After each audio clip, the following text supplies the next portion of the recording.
Hi everyone, in this video I am going to discuss the CMOS inverter and the 5 regions of operation of CMOS inverter along with the transfer characteristics of the CMOS inverter. So let us go into the detail. So CMOS inverter is the basic building block of the VLSI design. It's a simple NOT gate. Whenever we give input as 0, output will be 1. And whenever input is 1, output will become 0. So input and output both are complement to each other. It works as a simple NOT gate. So this is the CMOS inverter schematic. We have a PMOS as a pull-up and NMOS as the pull-down. Whenever we have a bubble, that indicates it's a PMOS. These both are enhancement MOSFETs. So whenever A is 0, this PMOS is on and this transistor provides a short circuit path from the VDD to the output. So output becomes 1. Whenever A is 1, PMOS is off, NMOS is on and it acts as short circuit, and from the ground we are having a short circuit path to the output Y. So we are getting output as 0 when input is 1 and output as 1 when input is 0. So this is when input is 0 becoming the short circuit, PMOS becoming short circuit, output VDD, and when input is 1, this is open circuit and NMOS is short circuit, it's a closed switch. So through the ground we are having a connection due to which output is 0. And when we plot the characteristics between the input and output, so this is the inverter characteristic.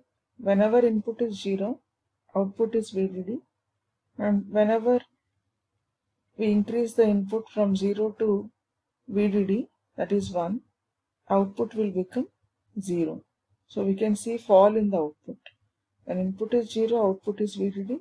When input is 1, output is 0. So in between there are these different regions of operation. We name them as 1, 2, 3, 4, 5 or A, B, C, D, E like this. These are the 5 regions of operation. And here in between we are having this point. We call that as a inverse point, V inverse or switching threshold, where input and output both are equal. Because from going from 0 to 1 or from 1 to 0, there will be 0.5. So that position is exactly equal from input to output or from 0 to 1 or 1 to 0. That is called as a switching threshold. So let us discuss about these 5 regions of operation.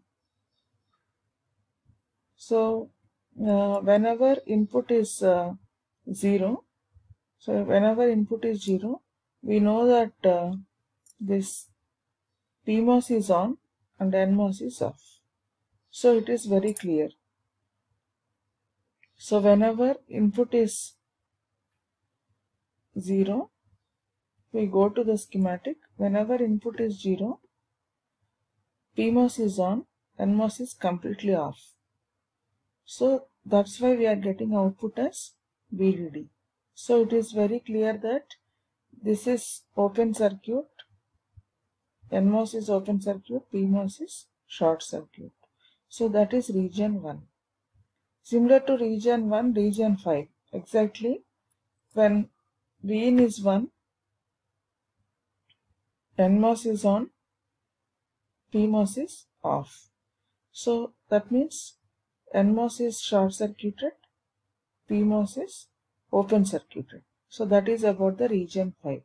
So it is also clear. Region 1, region 5 are symmetric to each other.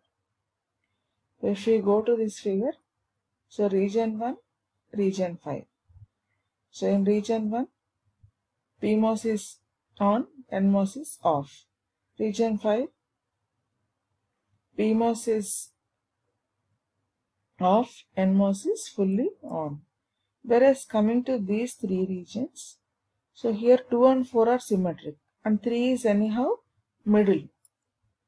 So we'll discuss 2 and 4, then we'll come into the third region.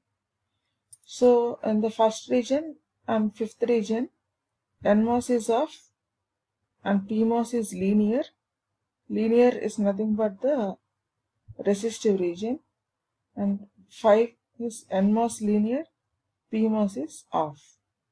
So the other three regions, 2, 3 and 4, if the transistor which is on, that acts as, that goes into the linear region. See, we can see here PMOS is linear region fully and NMOS is off. Whereas here, so this is the point where in region 2 the input voltage has increased to a level which just exceeds the threshold voltage of the N transistor. So just which exceeds the threshold voltage of the N transistor. So due to which N transistor also will begins to conduct, but with a large voltage between source and drain. We call that as a saturation region.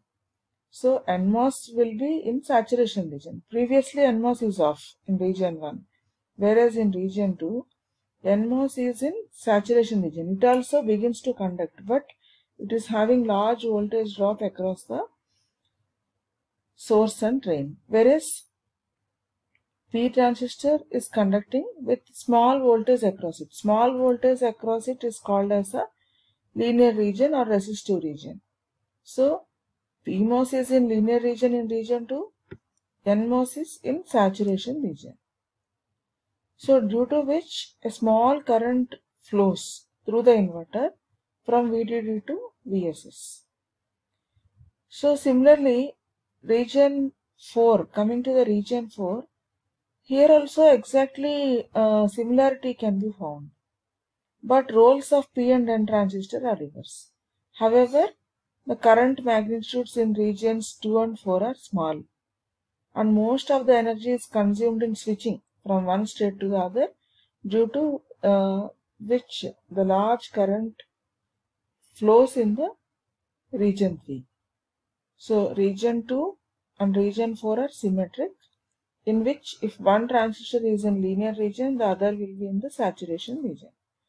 And in between region 3, both transistors are in saturation region and lot of energy is consumed in switching from one state to other state. So it's called as a switching threshold. So it is in a middle point. So it will become 0 to 1 and 1 to 0. In that stage, it will be consuming lot of energy. So in region 1, region 5, it is clear that no current flows. Whereas in region 3, 2 and 4, 2, 3 and 4, there will be the current flow. We can see here. So this is one region, this is fifth region, and in between 2, 3, this is 3, this is 4. So we can summarize. So in some textbooks it will be given as A, B, C, D, E, or in some textbooks it will be given 1, 2, 3, 4, 5. Whatever it is, the concept is same. So in region A or 1, NMOS is cut off, because whenever, what is region A? When input is 0. When input is 0, PMOS is on. PMOS is on means PMOS is having small voltage drop across the drain and source. So which will be in the linear region. Whichever is conducting will be in the linear region or in the resistive region, non-saturated region. Whereas NMOS is off, because whenever we apply input as 0, NMOS is off. PMOS, only PMOS is on. So NMOS is in cutoff. It is clear cut. So no current flows. Coming to the last region, region 5 or region E, then whenever we apply input as 1, NMOS is on. So NMOS will be in the linear region. PMOS is off. So PMOS will be in the cutoff region. So in between this B, C, D, NMOS is in the saturation region, PMOS is in linear region, because NMOS begins to conduct, because we are applying the input voltage, just increasing the level of the threshold voltage of the N transistor. So large voltage drop will be there for the NMOS, but it will be in the conducting stage. So small current flows. PMOS will be anyhow in the linear region, and this region D is reverse. Region D is reverse to region B. NMOS is linear, PMOS is saturation. Whereas in C, both are in the saturation region. So same concept is explained using the current versus input voltage curve. So here also you can see in region 1, whenever the input voltage is 0, so this is the threshold voltage of the NMOS. So here in region 1, there is no current. We can see this is current. This is 0 current. Similarly in region 5, 0 current. This is VDD or 1. Okay, so this is 0. Whereas whenever we are moving from this point to this point is peak point, that is maximum current flows here. V inverse, that is 0.5 VDD. V in is equal to V out is equal to 0.5 VDD. So in between this region 1 to region 3, we are having region 2, where we can find both transistors will be conducting, but not if one transistor is in linear region, the other will be in the saturation region. So this is region 2. Coming to the region 4, this is symmetric to it. Here the roles of N and P transistors are reversed. So this is the current versus input voltage plot. So maximum current is will be present here. Peak maximum current is present in the region 3. Okay, thank you one and all.